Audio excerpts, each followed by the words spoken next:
What's going on, guys? It's your boy Troy here.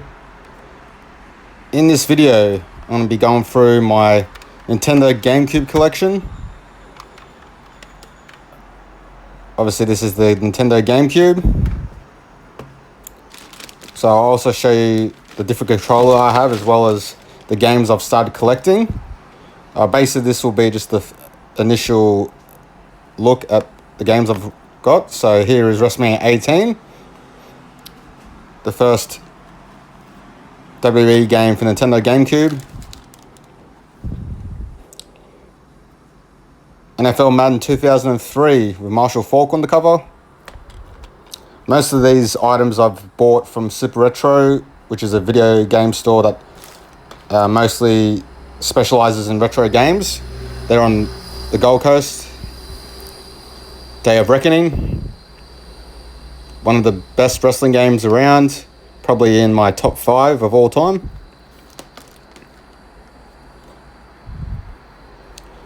WrestleMania 19. I believe this is the one where it's got the weird storyline where you have to, I believe it's beat up random employees so WrestleMania doesn't happen. I believe that's the one, but yeah, it's a very random storyline where you're basically fighting against builders and other random personnel. NBA Courtside 2002, the very last game with Kobe Bryant, I believe, heading up the game. Yeah, so if you're new to the channel, guys, feel free to subscribe, click the notification bell, give this video a like, and maybe just give a comment on what you'd like to see in the future. So let's keep going to collections. So Fight Night Round 2. It also has Super Punch-Out from the Super Nintendo on it. I'm not sure exactly the backstory behind it, but there's only a certain version that has like Ricky Hatton on the cover, while the rest has Bernard the Executioner Hopkins on the cover.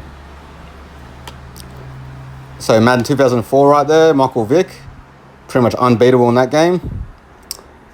I had to go onto eBay to get that one, Animal Crossing. It's very hard to find a good copy of Animal Crossing.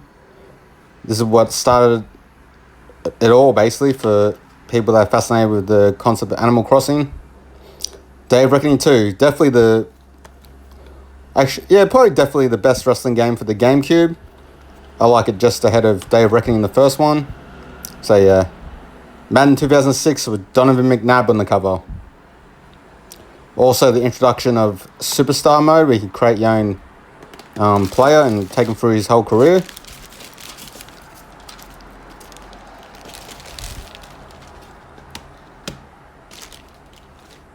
So basically with this collection, guys, this is just the start.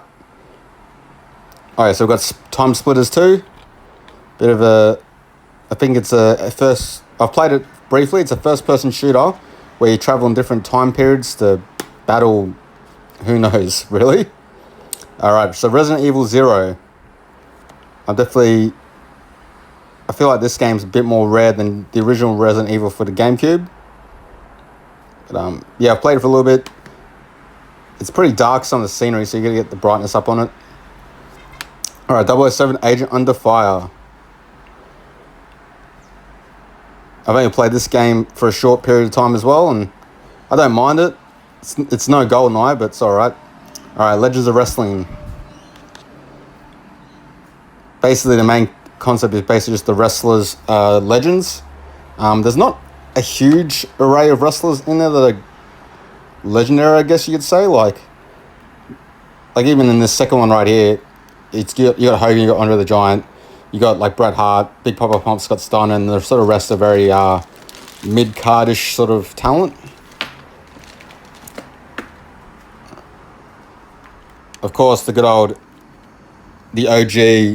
GameCube controller.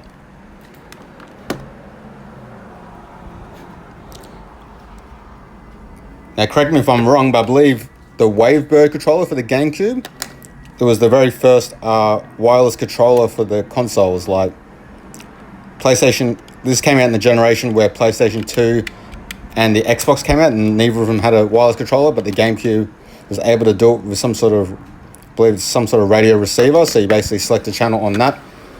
The Wavebird also takes two AA batteries. Alright guys, so that's the start of my collection. I've tried to make it a thing to fully focus on just building up my Nintendo GameCube collection compared to the other consoles. So I hope you enjoyed this video. You might see another one in the future. But yeah, take it easy.